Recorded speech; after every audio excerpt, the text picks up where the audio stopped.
own business, get those headline figures off of a prior set of accounts maybe, ask your bookkeeper or your accountant for a current set of figures, and apply that model and just see what it would take in your business. As I say, the example that's used in the download, it is an example business model. It may not be exactly the same as your business model, or indeed my own model, but it does prove the point, and you can see the mathematical proof. But the million-dollar question that you really are asking now is, does the theory actually work? Well, let me take you back to that builder's merchant, that first job back in the early 1990s.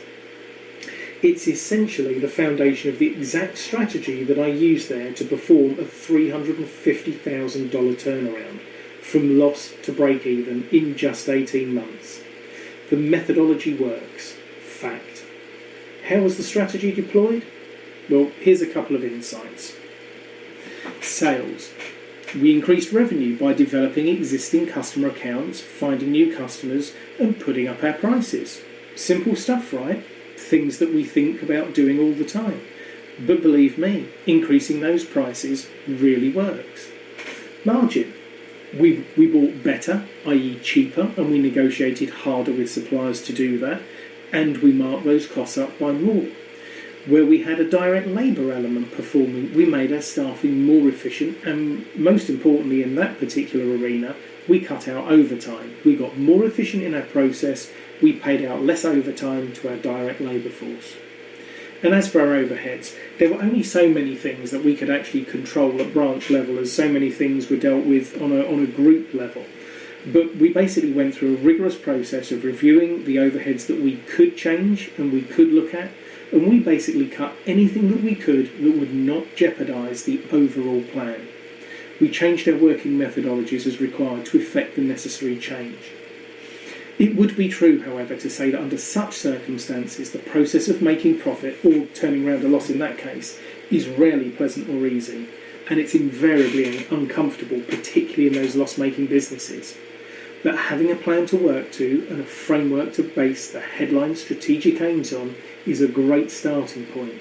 It anchors you and it helps you course correct if needs be and ultimately stay on track. Now, as I took on that branch manager role, I brought in an assistant manager from a nearby branch, and he was great on the sales piece. And at that point in my life, I didn't see sales as being my forte. I was far more about the systems, the processes. I was a good back office person in those days. I suspect I am still a good back office person now, but sales has featured much more in my life as life has moved on. Now, this guy really took the lead when it came to sales and looking at the strategic parts that we were going to put into place. And actually, he was responsible for leading the tactical charge around that.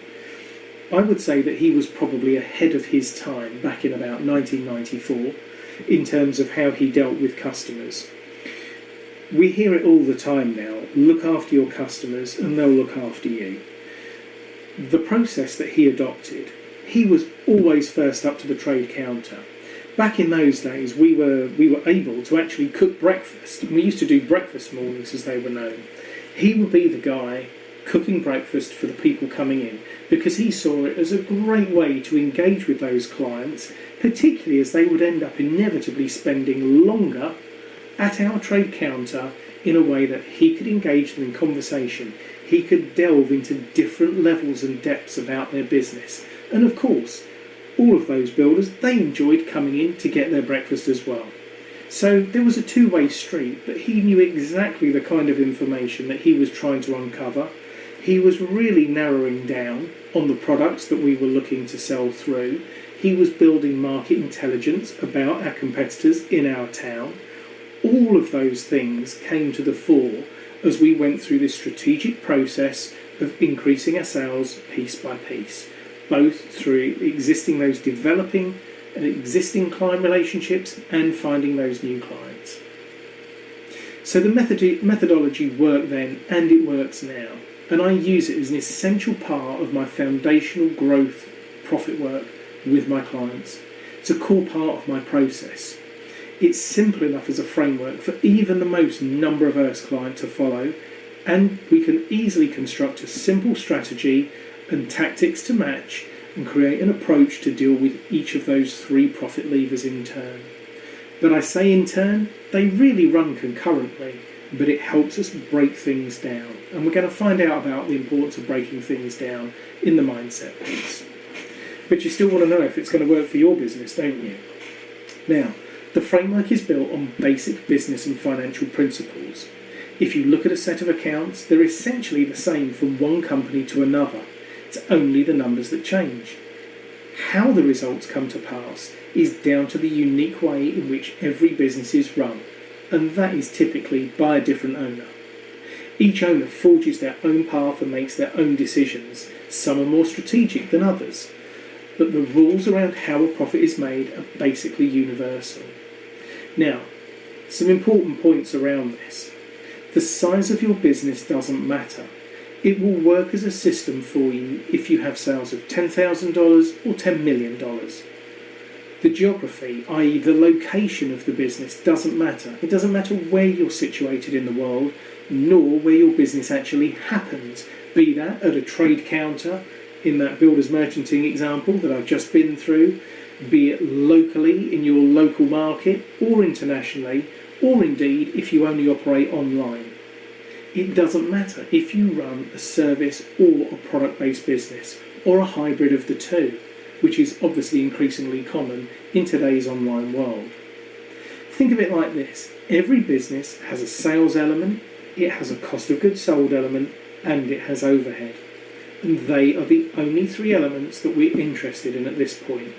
The detail comes with the tactical execution of the overall strategy in time. The principles are universal, and they work.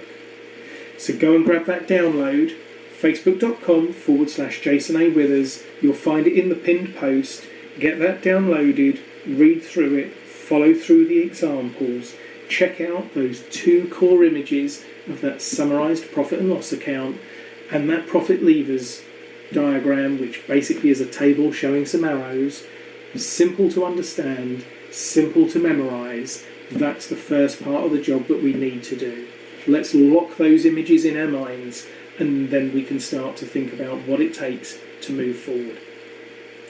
So, by way of a conclusion, we've seen how we can increase our profitability, and you've seen how you can increase it more simply than you probably thought possible. Less is more. Simplicity is important when it comes to the financial end of business.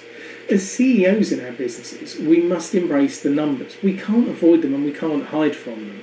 But more importantly, we must have a simple framework to utilise that will allow us to correct our path and identify whether changes need to take place when things are going against us, or to help us leverage our opportunities when we recognise them. And we need to take action with confidence accordingly, not with blind hope. That's no way to run a business. We have to be smarter than that if we're going to create the impact and the legacy that we feel moved to make. Remember, the 3 profit levers are the only things that will ever affect your profitability, so make sure you take the time to focus on sales, margin and overhead. Take action on each one specifically, because your bottom line will thank you for it. Now, by way of summarising that for you this evening, as I say, go and download the pinned post on my Facebook page. It will give you the model to help you see your way through those examples that I've talked about there. And I think most importantly, before the next show, in a fortnight's time, take a step back from your business.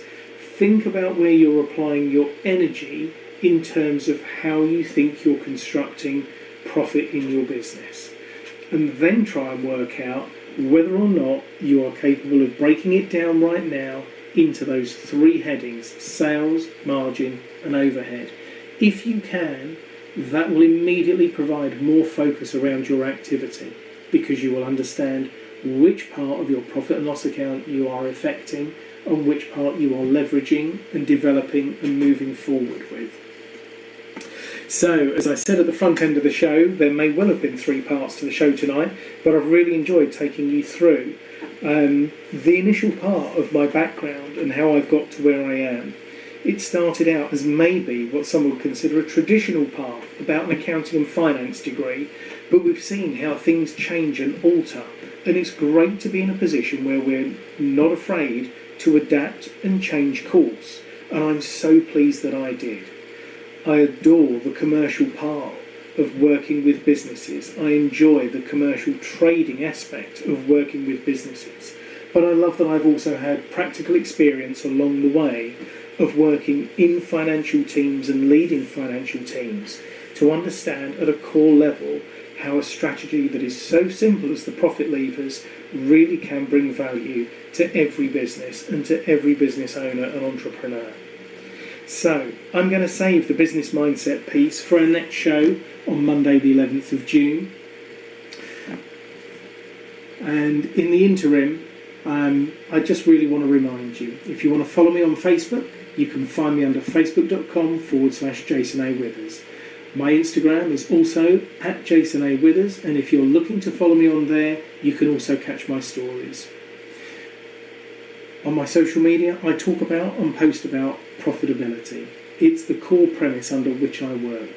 My mission is to make sure that as many business-owning entrepreneurs get to understand and embrace, most importantly, embrace the importance of profit, not just revenue in their business.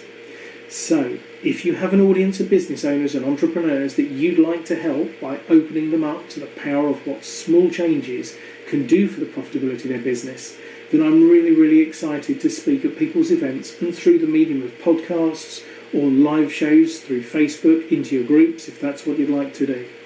So if you want me to speak at your event or invite me onto your podcast or onto a Facebook Live with you, then do get in touch with me. I would love to help you impact your audience to a greater level when it comes to their profitability. You can email me at jason@jasonawithers.com.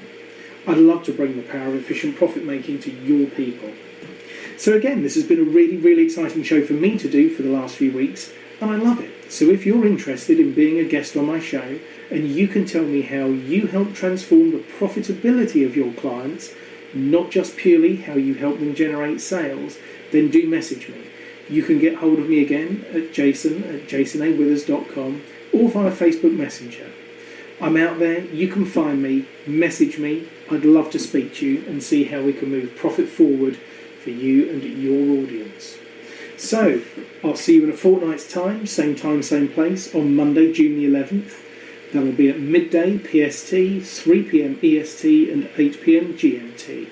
Enjoy the rest of your day, and I hope you have a wonderful week. And remember, sales, margin and overhead, the only three things that you have that will ever improve your profitability. So go and dig into them, grab hold of that download and the pinned post on my Facebook page, start tucking into that, and I'll see you again in a fortnight's time. Thanks very much for listening, and I'll see you soon.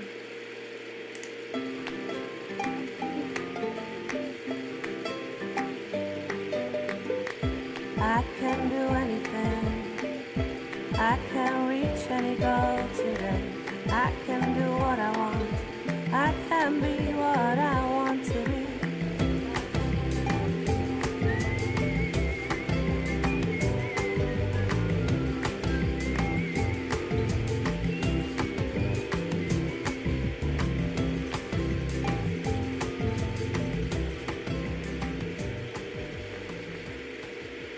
Coach on Fire Radio.